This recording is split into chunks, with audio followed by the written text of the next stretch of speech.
In movies and money, Transformers 1 failed to come up #1 at the box office. Movie man Erik Childress is on the scene for us today. Erik, what happened? It could be a number of factors, Angie. Just to set up, Transformers 1, which was expected to win the weekend, came up $10 to $20 million short of expectations based on varying estimations, leaving Beetlejuice as the #1 film for a third straight week. The Wild Robot opens this weekend. Take a look. Incident report. At 0300 hours, a number of Universal Dynamics robots were lost in a typhoon. Chance of recovery is unlikely.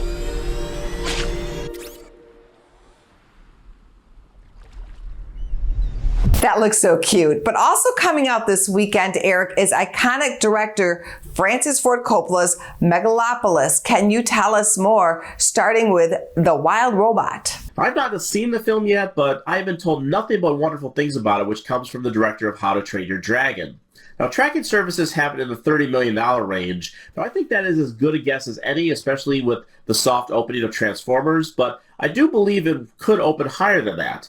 Now, as for Francis Ford Coppola's Megalopolis, it has been a long gestating dream project of his where he spent reportedly $120 million of his own money to create a giant mess of a film. It is one filled with some big ideas and themes about the fall of society, dreamers, schemers, politics, art, creation, and time, but is a jumble of a narrative filled with uninteresting characters, some of whom seem like they should be in Caligula rather than in a film from the director of The Godfather and Apocalypse Now.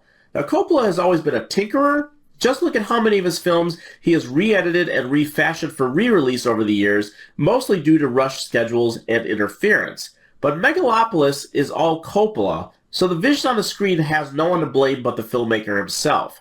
It has moments of great visual splendor, but will likely only generate interest from big cinephiles, and I do not expect big numbers for it at all. Does not sound like you were a fan. Your movie star's pick, however, for this weekend is... Well, it's a title they will have to seek out, but it is opening in limited release in the theaters, and it is a film called Lee. It stars the incredible Kate Winslet in the true story of Lee Miller, who was a model in the 1920s and ultimately became a photographer that led to her being a correspondent for Vogue magazine during World War II, where she became one of the first to have pictures published of the Nazi Holocaust camps. Now, the film has a terrific supporting cast, including Marion Cotillard, Alexander Skarsgård, Andrea Riseborough, and a notable Andy Samberg in a solid dramatic role as Lee's friend and fellow photographer. Now, I saw this at last year's Toronto Film Festival. It's an interesting piece of history with one of the best actresses alive at its center. Keep an eye out for Lee. We will. Thank you, Erik.